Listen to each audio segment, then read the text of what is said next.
ICU के मरीजों में वैप क्या होता है? बड़ा अच्छा सवाल है। वैप, वेंटिलेटर एसोसिएटेड निमोनिया। कि मरीज हमारे आईसीयू में आया तब उसको निमोनिया नहीं था, हमने आईसीयू में वेंटिलेटर लगाया तो कहीं उसको आईसीयू के वेंटिलेटर की वजह से चेस्ट में इंफेक्शन तो नहीं हो गया। इस बात को कहा जा सकता है वेंटिलेटर एसोसिएटेड निमोनिया। अगर वेंटिलेटर ना लगता तो लंग में ट्यूब ना जाती, लंग में ट्यूब ना जाती तो वेंटिलेटर के पाइप से ना जोड़ते, वेंटिलेटर के पाइप से ना जोड़ते तो एक सेकेंडरी इंफेक्शन होने की पॉसिबिलिटी बचाई जा सकती थी कि नहीं, है ना। नमस्ते, नमस्ते, हाथ मिलाइए। आपका वेंटिलेटर आज से कल में हट जाएगा, समझ रही हैं। आज आप चेयर पर बैठी हैं, आपने बहुत हिम्मत का काम दिखाया है। जीभ दिखाइए। वेरी गुड, कोई दिक्कत तो नहीं है? हाँ, भूख लगी है? अभी मिलेगा, अभी नाक की नली से खाना अभी मिलेगा आपको, ठीक है।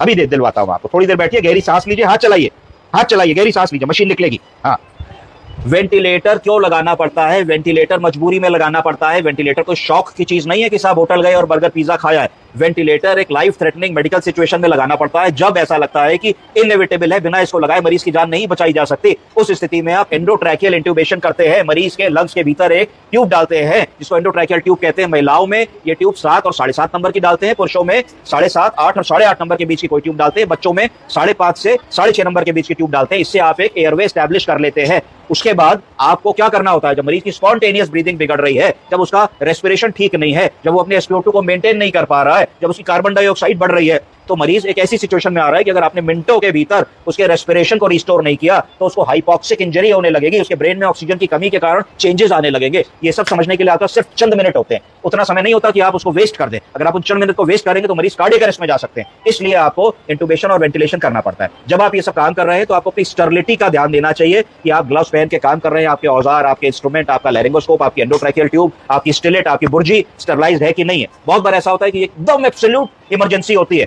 एब्सोल्यूट इमरजेंसी में स्टरलाइजेशन नंबर 2 पे आ जाता है और लाइफ सेविंग नंबर 1 पे आ जाती है कि उस समय अगर कोई चीज गिर भी गई तो आपको यह देखना होता है कि अगर मैं फिर से इसको साइडेक्स में डाल के निकाल के लाऊंगा तो उसमें 3 मिनट लगने वाले हैं, क्या 3 मिनट है कि नहीं है। तो ये आपका जजमेंट होता है। एक बार को अगर कोई इन्फेक्शन हो भी गया तो आप उसको एंटीबायोटिक से ठीक कर सकते हो, परंतु अगर आपने गोल्डन पीरियड मिस कर दिया और मरीज को अरेस्ट हो गया तो एक अनप्रेडिक्टेबल सिचुएशन होगी कि आप उसको कैसे डील करने वाले हो।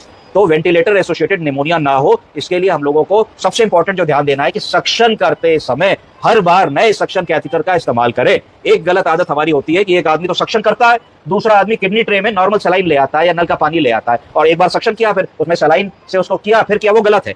एक बार आपने स्टेराइल सक्शन कैथेटर खोला तो आपके हाथ में स्टेरलाइज ग्लव्स होने चाहिए। एक हाथ से आपने एंडोट्रैकियल ट्यूब पकड़ी, दूसरे व्यक्ति ने इसको डिटैच किया और आपने सक्शन कैथेटर डाला, स्टेरलाइज सक्शन कैथेटर, और उसका आपने प्रोसीजर किया। वो हाथ बिल्कुल स्टेरलाइज होना चाहिए, इधर उधर उसको नहीं छूना चाहिए, और सक्शन के बाद सक्शन कैथेटर को आपको डिस्कार्ड कर देना चाहिए, उसको अगले उपयोग के लिए वापस नहीं रखना चाहिए। इतना अगर आप काम करेंगे तो आपको वेंटिलेटर एसोसिएटेड निमोनिया होने की संभावना कम होगी। प्लस आप वेंटिलेटर सर्किट के ऊपर फिल्टर्स लगा सकते हैं, कुछ फिल्टर्स आते हैं, उनको लगा देने से भी वेंटिलेटर एसोसिएटेड निमोनिया की पॉसिबिलिटी कम हो जाएगी। तीसरा, हम लोग हर तीसरे चौथे दिन वेंटिलेटर के सर्किट को चेंज कर सकते हैं, हर रोज उन फिल्टर्स को चेंज कर सकते हैं, और पीरियोडिकली अपने जो बलगम या सीक्रेशंस निकल रहे हैं ईटी ट्यूब से उनको कल्चर के लिए भेज सकते हैं, जिससे कि अगर कोई इन्फेक्शन होने भी वाला है तो अर्ली स्टेज में हमको पता लग जाए कि जो सीक्रेशंस आ रहे हैं, जो स्पूटम आ रहा है, वो प्रूलेट पस कंटेनिंग तो नहीं है, उसमें कोई बैक्टीरिया तो नहीं पनपने लगा है। अगर कोई बैक्टीरिया पनपने लगा है तो जिससे पहले वो नुकसान करे, अगर हमको पता लग जाएगा तो हम उसकी सेंसिटिव एंटीबायोटिक को चला के उसको ओवरपावर कर देंगे और अपने मरीज को सेव कर ले जाएंगे। पीरियोडिक चेस्ट एक्सरे करा सकते हैं देखने के लिए कि अगर कोई इन्फेक्शन होगा, वेंटिलेटर एसोसिएटेड निमोनिया होगा, तो लंग में पैच आने लगेगा, एपीजी में चेंजेस आने लगेंगे। मरीज को जब टीपी स्ट्राइल देंगे तो टीपी स्ट्राइल टॉलरेट नहीं करेंगे, मरीज का रेस्पिरेटरी रेट बढ़ने लगेगा। अगर वेंटिलेटर एसोसिएटेड निमोनिया हो रहा होगा तो ऑक्सीजन की जरूरत जितनी पड़ रही है मरीज का SpO2 मेंटेन करने के लिए, वो बढ़ने लगेगी। तो ये सारी चीजें हम लोगों को देखनी है। जैसे ही हम सारी ये चीजें देखेंगे तो हमारे मरीज में ये वेंटिलेटर एसोसिएटेड निमोनिया होने वाला है कि नहीं अर्ली स्टेज में पता लग जाएगा और उससे बचा जा सकता है। समझ गए आप?